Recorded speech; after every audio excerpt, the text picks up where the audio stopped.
Hello and welcome to the Clever Fox YouTube channel. My name is Ilysse and today we are going to be talking about one of my absolutely favorite planning topics, and that is budgeting. You may have purchased a budget planner because you wanted to get better about your finances, whether that means paying off debt, saving more, or simply just tracking your spending. That may have been one of the reasons that you picked up a budget planner and then you opened it and thought, now what?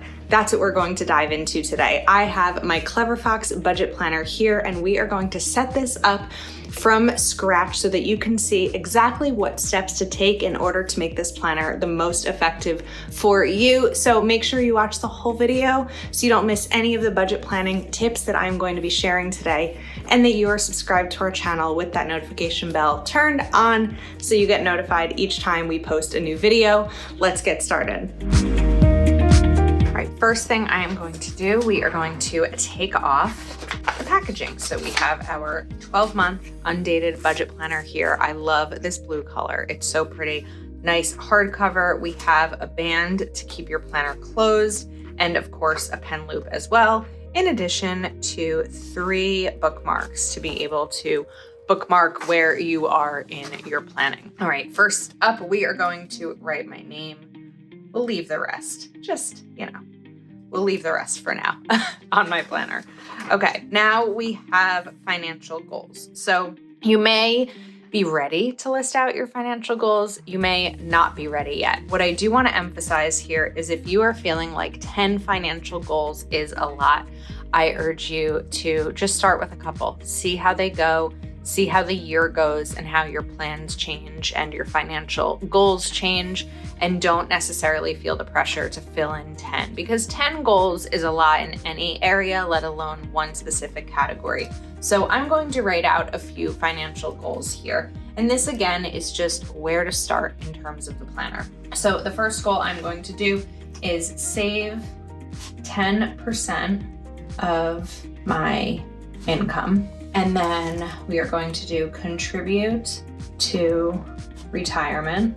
One of my other goals, I have a savings account, but it's not really bringing in any money. So one of my financial goals is to open a high yield savings account. We'll just write savings. Then one of the goals that I like is, especially if you find yourself impulsively spending a lot, or even just overspending, is going to be 1 low spend week per month. And what low spend week for me means not spending money on anything that I didn't already plan out for. So for example, if I have a dinner with friends or someone's birthday, that's all money that I already intended on spending. This means not buying something that I see online because I'm browsing and I'm bored. It means not impulsively shopping, not going out, just browsing the store. Like, really just the money that we've already decided to spend on.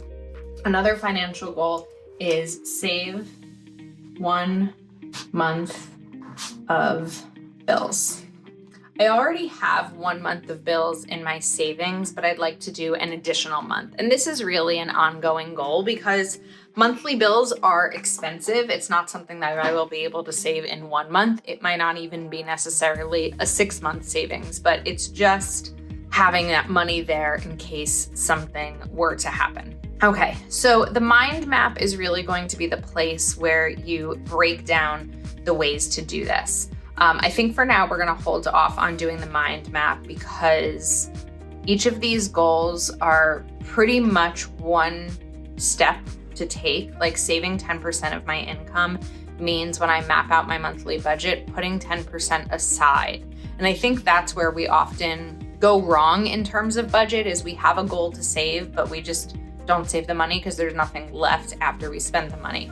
For me, saving 10% of my income really means mapping out my budget and using what's left after I already put 10% aside. The same thing goes for retirement. There's a certain amount I want to contribute each month, and that means that when I'm mapping out my monthly budget, I need to put that money aside before I use the money that is left. Opening a high yield savings is opening a high yield savings.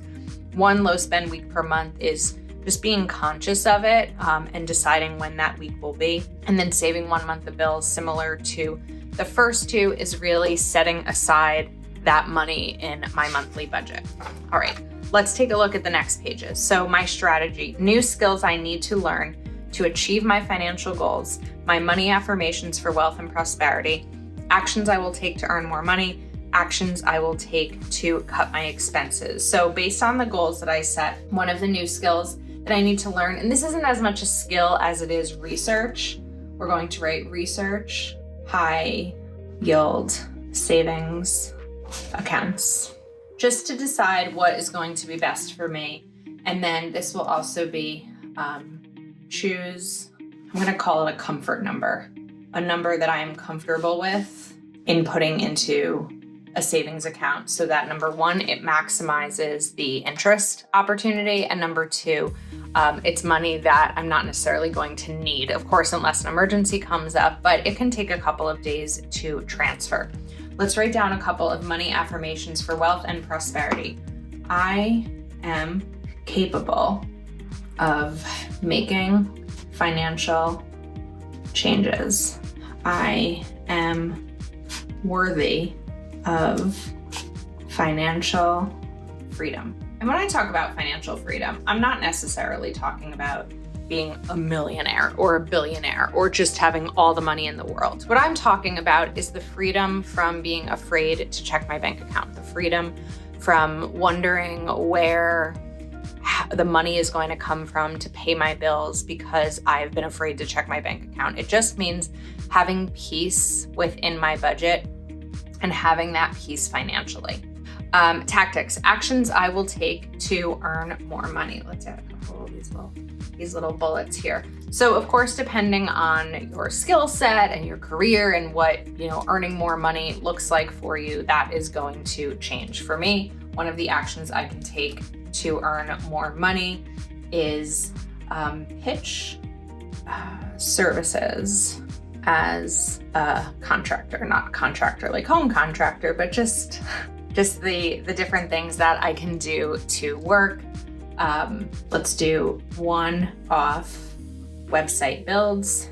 By profession, I am a project manager at a digital marketing agency, and I can build a website. So why not work on some side projects, because they don't conflict with my regular job, but on the side, one-off website builds, and then we'll even do social media management. So these are just like things that skills that I can use to pitch companies or small businesses to earn more money. Actions I will take to cut my expenses. We are going to write meal, plan, and prep. When I don't meal plan or meal prep, I will often get a lot of food takeout wise, and that's not necessarily something that I want to do. Another way to cut an expense, this is actually like a car gas thing, is to, how do I want to word this? Maybe plan errands. And the reason I'm writing plan errands is because if like one day I go to this errand, one day I go to this errand, one day I go to this one, I'm going to be using more gas because every time I leave and come home versus like, oh, I'm going to be near, I'm going to go get my nails done. That's near my bank. So I may as well do that errand right there. Oh, and also by there is going to be this thing. So rather than like the back and forth, we are going to kind of put our errands together in bulk.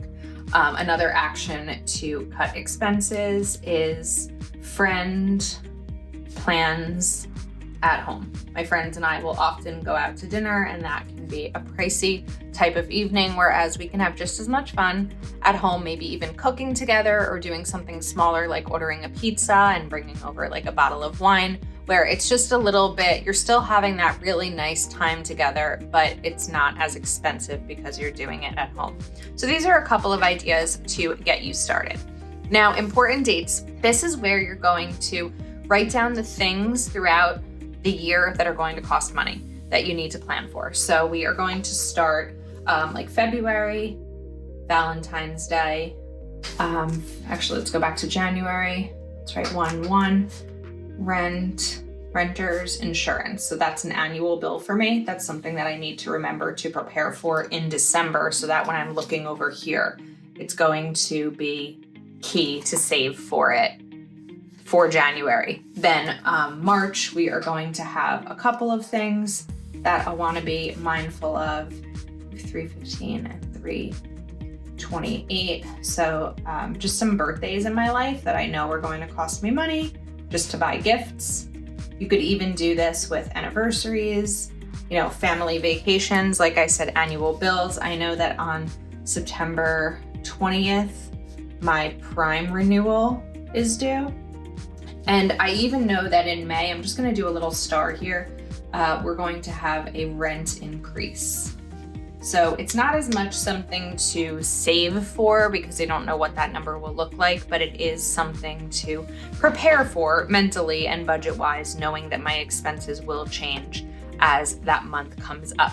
So these are the different types of things that you will do in here. Even something like May, I could write down Mother's Day because I know that I will likely be spending time with my mom and buying her flowers, and that will be an expense, not in a bad way, but there are expenses that we have. Maybe in August, you want to include back to school shopping, clothing for children, things like that. Of course, December, we have holidays. If you want to increase your budget for Halloween, whether it's for costumes or candy or a Halloween party, that would be something in October. So these are the different ways that you can use this important dates page. We have the month and year with this month's goals, checklist, income, savings, and your monthly calendar. And then the actual monthly budget in different categories: housing, food, healthcare, transportation, personal, loans, entertainment, and other. Then we have the expense tracker. So you're going to get several pages to track your expenses. Then we have the monthly review with your opening balance, total income, total expenses, difference, total savings, and balance forward, where you are going to do a spending analysis of the different categories. And then you do a little bit of reflection. My biggest wins this month. Did I meet my budget? If not, why not? Did I achieve this month's goals? If not, why not? This is what I learned this month by tracking my expenses, and I will do this within 1 month to improve. And then we have ideas and notes. And then of course you go into the following month. Now, as we go towards the back of the planner, we are going to have some savings trackers. So these are definitely things to start setting up when you're beginning your budget planner. So 8 savings trackers, and then you are going to get 12 different debt trackers. You could use this for a credit card debt, student loans, a regular loan, anything like that. And then of course we have holiday budget, holiday gifts, and holiday spending. And then your regular bill tracker and summary of the year. And then even a check register, which is really helpful. Account information. So I'm not going to set these up here to share my information, but this is a great place to start if you are starting your budget planner. And then some doc grid pages. So what we are going to do over here is kind of map out this regular bill tracker. Now let's start with April and go through. Because this is undated, it's great because you never have to worry about lost or wasted space. All right, so we have the months out, and now I am going to list my bills. Now that I have my bills listed, and I did little ones here for health insurance, car insurance, and dental insurance, I will be able to write down either the cost or a check mark. So the reason I say either or is my rent is going to stay the same. Well, actually in April, it's going to be one number. In May, it's going to be a different.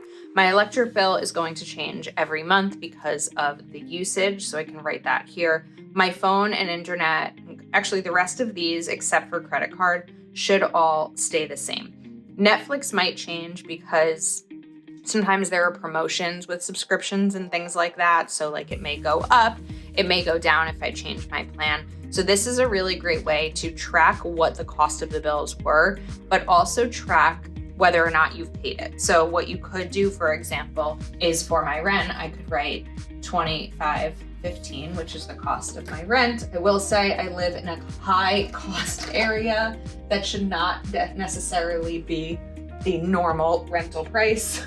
And then once you've paid it, you could use a highlighter like this, just to note that it's been paid or payment has been processed if you've scheduled the payment, something like that.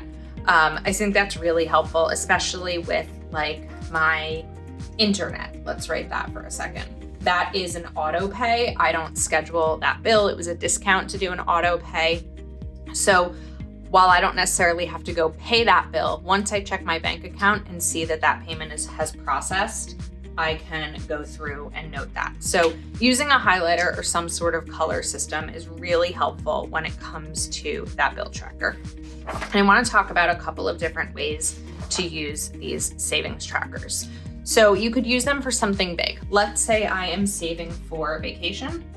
The amount that I need is $1,500. The due date is, let's say, August 1st. Now we have April, May, June, July. So we have 4 months to save the $1,500. So if I grab my calculator, that means $375 is what I need to save per month over a period of 4 months. So I'd be able to write, let's say my first savings would be April 30th. And the deposit would be $375 and the balance would still be $375. Now, let's say on May 15th, I do another $375, then my balance is going to be $750.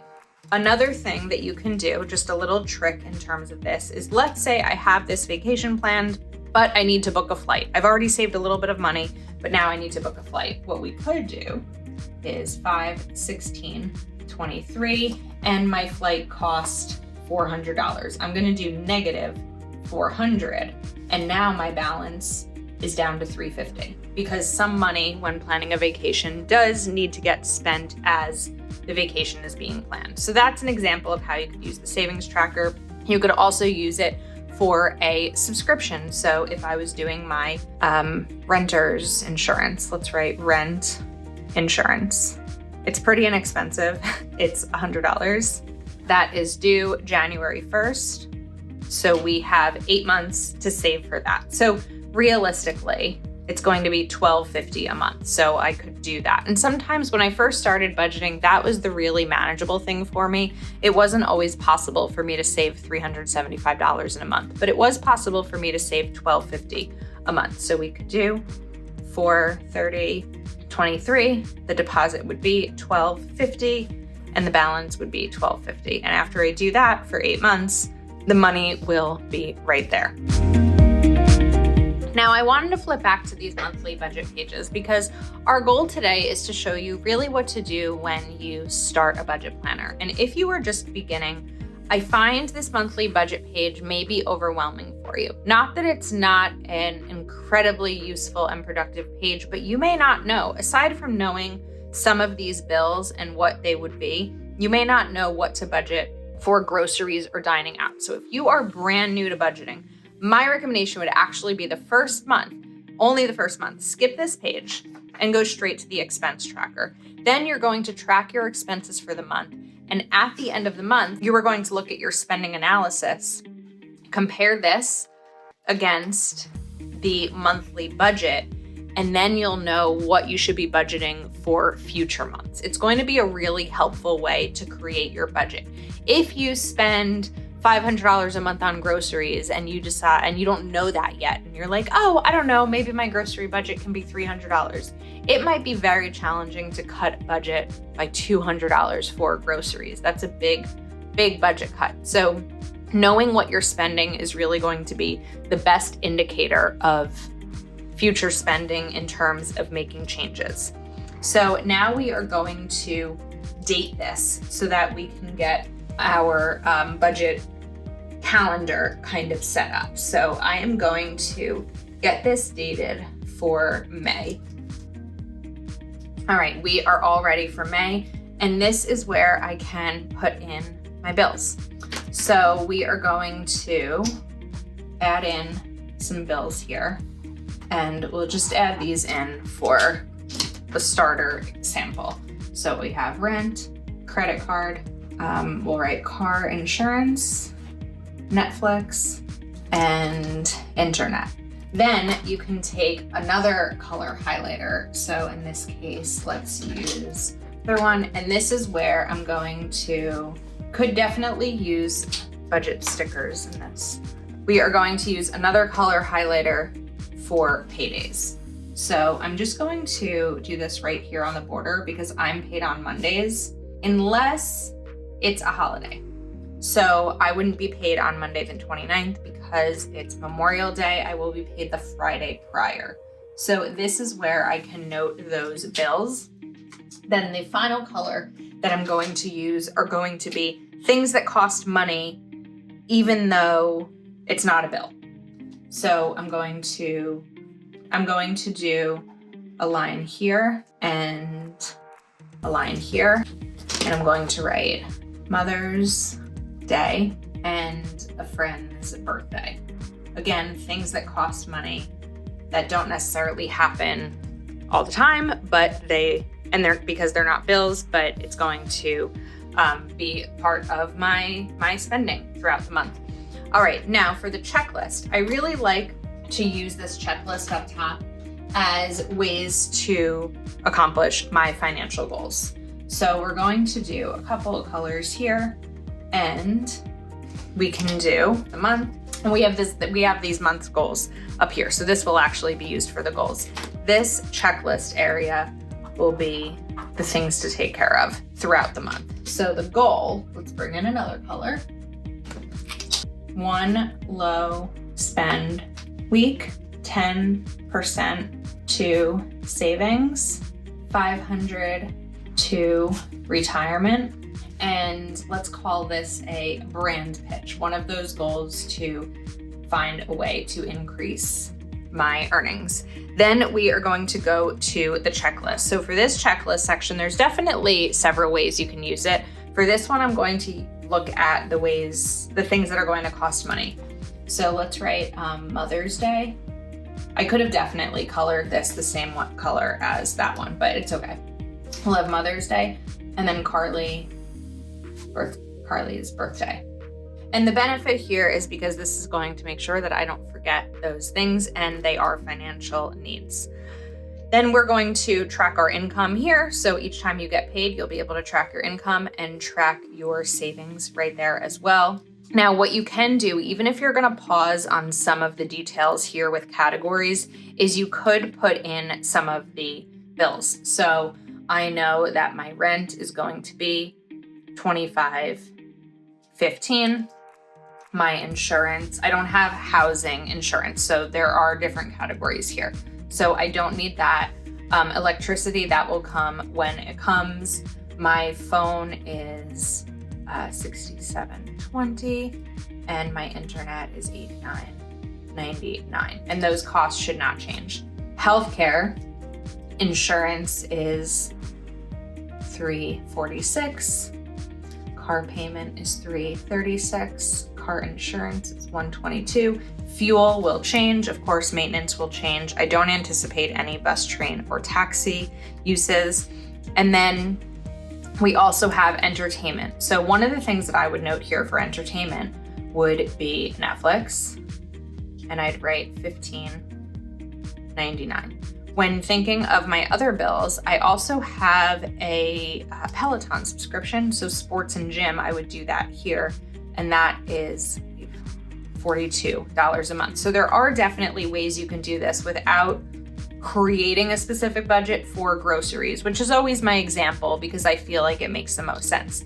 I do typically give myself about $50 a month allocated for my electric bill, and the same for gas for my car. And then when the month ends, I can write what I actually spent because I will be using the expense trackers to note those. So those are some of the steps that I would take to set up a brand new budget planner, especially as someone who may be new to budgeting and want to kind of figure out how to get started. We hope that you found this video helpful. Please do give it a thumbs up. Of course, you can shop this planner at cleverfoxplanner.com. Make sure you are subscribed to our channel with that notification bell turned on so you don't miss any future videos. Thanks for hanging out with us, and we will see you next time.